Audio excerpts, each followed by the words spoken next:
जब राजा परीक्षित को कथा सुना रहे थे भगवान श्री सुखदेव जी, और देवताओं को मालूम पड़ा कि 7 दिन मरने का श्राप लगा है, चलो चल करके हम चले। और क्या हो रहा है? बोले परीक्षित को सुखदेव जी महाराज भागवत की कथा सुना रहे हैं, तो बोले अमृत का कलश लेकर के चले आए। क्या लेकर के? और अमृत का कलश लेकर के आए, बड़े भाव से कहते महाराज ये अमृत परीक्षित को पिला दो, और ये भागवतामृत मुझे पिला दो। वो केवल अमृत है, और ये क्या है? भागवतामृत है, ये भी अमृत है। अंतर दोनों में क्या है? अगर आप अमृत पिएंगे तो स्वर्ग जाएंगे, और अगर स्वर्ग जाएंगे ना तो बड़ी बड़ी सुंदर सुंदर फैसिलिटियां मिलती हैं। लेकिन कब तक होटल में फैसिलिटी कब तक अच्छी मिलेगी? जब तक जेब में पैसे होंगे। ऐसे ही स्वर्ग में फैसिलिटी तब तक अच्छी मिलेगी जब तक हमारा पुण्य होगा, और जिस दिन पुण्य समाप्त होगा उसी दिन फिर हमें धक्के देकर किसी गर्भ में डाल दिया जाएगा। फिर 9 महीने तक गर्भ में रहेंगे, और 9 महीने के बाद जब हमारा जन्म होगा फिर इसी कार्य में लग जाएंगे। लेकिन भागवतामृत का पान करने के बाद तो जन्म मरण का चक्र ही समाप्त हो जाता है मेरे भाई। आचार्य सुखदेव जी को बड़ी हंसी कि ये अदला बदली की बात कर रहे हैं, देवता बड़े चालाक होते हैं। कथा कथा कथा क्वा सुधारो के पका चह क्वा मड़े महा। कहां तो सुधामृत और कहां कथामृत, दोनों की बराबरी एक जैसी होगी। अरे भाई, हमारे हाथ में अगर सोने का कंगन है और आपके हाथ में नॉर्मल कंगन है, आप हमारे सोने वाले कंगन को कहो कि ये हमें दे दो, हमारा वाला आप पहन लो, तो इसे क्या बोलेंगे कि यार ये तो 1 नंबर का ठग आदमी है, कैसे मांग रहा है? हमारी कंगन और इसके कंगन की बराबरी क्या है? नहीं है। तो आचार्य सुखदेव जी को बड़ी हंसी आई, बड़े चालाक हैं, कथा सुनाया ही नहीं और डांट करके भगाया। हे देवताओं, भाग जाओ यहाँ से। अगर तुम प्यार से भगवान की कथा सुनने आते तो मैं जरूर सुनाता, लेकिन तुम तो मोल और तोल करने आ गए। अभक्तांस्तांश्च विज्ञाय ना ददंसा कथामृतम। भाग जाओ यहाँ से। और जाकर देवता ब्रह्मा जी से इस बात की शिकायत की कि महाराज मुझे कथा नहीं सुनाया। बोले ठीक है, देखते हैं कि कथा सुनने के बाद परीक्षित की गति क्या होती है। और जब परम पद प्राप्त करते हुए परीक्षित को देखा तो भागवत को तौलना चालू कर दिया ब्रह्मा जी ने। और जब तौला तो क्या हुआ? लघुन्यानि जातानि गौरवेण इदं महत् तदाऋषिगणा सर्वे विस्मयं परमं ययो। भागवत का पलड़ा सलोन नगर वासियों एकदम नीचा हो गया, और जो और समस्त पलड़े थे उठ गए। अरे वजन जिसमें होगा वही तो नीचे जाएगा। घोषणा कर दिया कि कलिकाल में कलयुग के कलुषित प्राणियों के क्लेश को हरने के लिए भागवत के शब्द शब्द पर, अक्षर अक्षर पर भगवान कृष्ण की श्यामलता समाई हुई है। और सलोन वासियों में आपसे निवेदन कर रहा हूं, भागवत के हर शब्द शब्द पर, अक्षर अक्षर पर भगवान कृष्ण विराजमान है। इसीलिए हम लोग भागवत की पूजा करते हैं। आपने देखा होगा कि जब भागवत की कथा होती है ना, तो लोग इसकी प्रदक्षिणा करने आते हैं। क्या बोलते हैं? परिक्रमा लगाते हैं। व्यासपीठ की परिक्रमा लगाई जाती है। जैसे जब आपके नगर में कभी यज्ञ होता है ना, तो यज्ञ शाला की परिक्रमा लगाई जाती है, ऐसे भागवत की भी परिक्रमा लगाई जाती है। यहाँ तो कोई लोग 108 लगाते हैं, कुछ लोग कितना लगाते हैं, कुछ लोग कितना लगाते हैं, लेकिन परिक्रमा लगाने वालों पर भगवान भागवत की बड़ी कृपा होती है। हमारे मन में जो भी मनोकामना हो, अगर वो मनोकामना लेकर हम भागवत की परिक्रमा लगाएं तो हमारी संपूर्ण मनोकामनाएं भगवान श्री राधा रानी और भगवान कृष्ण की कृपा से पूरा हो जाता है। राधे राधे बोलना पड़ेगा और जोर से बोलना पड़ेगा।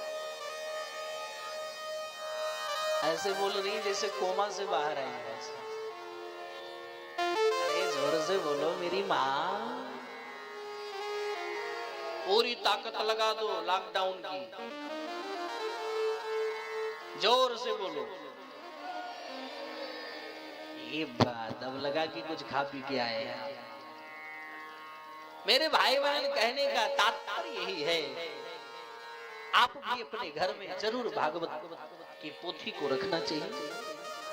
ये भागवत की पोथी जो है ये हर व्यक्ति के घर में होना चाहिए और प्रतिदिन इसका पाठ करना चाहिए। केवल रखना ही नहीं चाहिए। लोग कहते हैं मैं अपने पापा को बहुत मानता हूँ, लोग कहते हैं नहीं कहते मैं अपने पापा को बहुत मानता हूं, पर पापा की एक नहीं मानता हूं। पापा को बहुत मानता हूं पर पापा की एक नहीं मानता। भागवत को बहुत मानता हूं पर भागवत की एक नहीं मानता। ऐसा नहीं चलेगा। आप भी मेरी माँ अपने घर में भागवत जी को रखो और मैं आपसे आग्रह करता हूँ, निवेदन करता हूँ हाथ जोड़ करके कि प्रतिदिन भागवत का पाठ, रामायण का पाठ घर में करना चाहिए। अगर प्रतिदिन हम भागवत का पाठ करते हैं, 5 ही श्लोक पढ़ते हैं मेरे भाई बहन, तो ये समझ लेना कि घर बैठे ही समस्त तीर्थों का पुण्य फल मुझे प्राप्त हो जाएगा। जरूर पाठ करो मेरे, ये मैं आपसे हाथ जोड़कर प्रार्थना करता हूं। और आपके घर में नित्य निवास हमारे राधा रानी का रहेगा, जिन घर में भागवत का पाठ होता है। अगर आपके यहाँ नहीं भागवत जी हैं तो क्या करो, और कोई ज्यादा काम नहीं है। भागवत जी को घर में रखो, थोड़ा सा कपड़े से, गीले कपड़े से पोंछ दो, तुलसी चढ़ा दो, फूलमाला चढ़ा दो, प्रणाम कर लो। और अगर नहीं श्लोक आता है ना, केवल मुख से इतना बोल दो, क्या बोल भागवत भगवान की, इतने से ही कल्याण संभव है मेरे भाई बहन। क्योंकि श्रीमद् भागवताख्योऽयं प्रत्यक्षः कृष्ण एव ही, भागवत ही साक्षात कृष्ण स्वरूप है मेरे भाई बहन।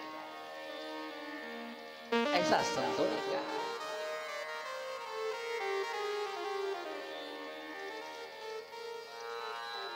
इसलिए जरूर आप लोग भागवत की कथा को सुने और जहां भी हो वहां सुने, और घर में भी आप इस बात का ध्यान रखें कि जब भी समय मिले तो 24 घंटे में 4-5 श्लोक पढ़ें और शाम के समय पूरे परिवार के साथ बैठ करके रामायण का 5 दोहे का पाठ करें, जिससे निरंतर हमारे बच्चों के अंदर अच्छे अच्छे संस्कार जाएंगे। हमारी बहुएं जो आती हैं वो भी मनमानी करने लगती है ना, कभी कभी बहुएं आकर के, समझ रहे नहीं समझ रहे, हम लोगों के पास ऐसे बहुत से सारे सुनाई पड़ते हैं कि मेरी बहू ने मुझे घर से बाहर निकाल दिया, मेरी बहू मेरी एक नहीं मानती, और बहू के साथ बेटा भी एक नहीं मानता। कभी कभी ऐसा होता है, उस चीज से बड़ा दुख होता है। जिसको तुम अपना मानो, जिस बच्चे के लिए सारी जिंदगी आपने मेहनत की, सारी जिंदगी कि ये मेरा बेटा है, ये मेरा भाई है, सर्वस्व परित्याग कर दिया उसके लिए। और अगर जब वही बेटा पत्नी के आने के बाद 1-2 बार पत्नी कहेगी तब तक बेटा तो कुछ नहीं बोलेगा, लेकिन पत्नियों की आदत होती है जब तक उन्हें खुली छूट नहीं मिली तब तक वो पीछ करती रहेगी बराबर। हाँ यार, जब तक उन्हें खुली छूट नहीं मिलेगी। अगर किसी का बंधन है घर में ना, किसी व्यक्ति का बंधन है कि हमको मैं पूरी तरीके से अपने मनमानी काम नहीं कर पा रहा हूं, तो एक से एक पेच करती रहेगी, तो वो व्यक्ति सुन सुन के पक जाएगा। यानी बार बार किसी को कहते रहो तो उसका मन तो मुड़ जाएगा। हा? तो व्यक्ति जब फिर वो भी समझ नहीं पाता है और माँ बाप के खिलाफ हो जाता है, भाई के खिलाफ हो जाता है, तो उससे दर्द बड़ा तगड़ा होता है कि हमने जब ये हमारा बेटा थोड़ा सा कहीं भोजन कम करता था तो हम लोग एकदम से लग जाते थे, आज मेरे बच्चे ने कम खाया बेटा, और खा लो और खा लो और खा लो। और आज हमसे ये नहीं पूछ रहा है कि मैं मर गई हूँ, मम्मी पापा बीमार हो, तो भी व्यक्ति पूछने के लिए तैयार नहीं होता है कि तुम हो कैसी माँ। तो वो अपने बच्चों में और अपनी बीवी में इस प्रकार से मसरूफ रहता है कि सब कुछ भूल जाता है, और ऐसे ऐसे दृश्य को देख करके हृदय फट जाता है मेरे भाई। इसलिए सावधान कर रहा हूं आप सभी कि जितना प्यार आप अपने भाई से करते हो, जितना प्यार आप अपने बेटी से करते हो, अगर उतना प्यार आप भगवान से करो तो क्या वो कृपा नहीं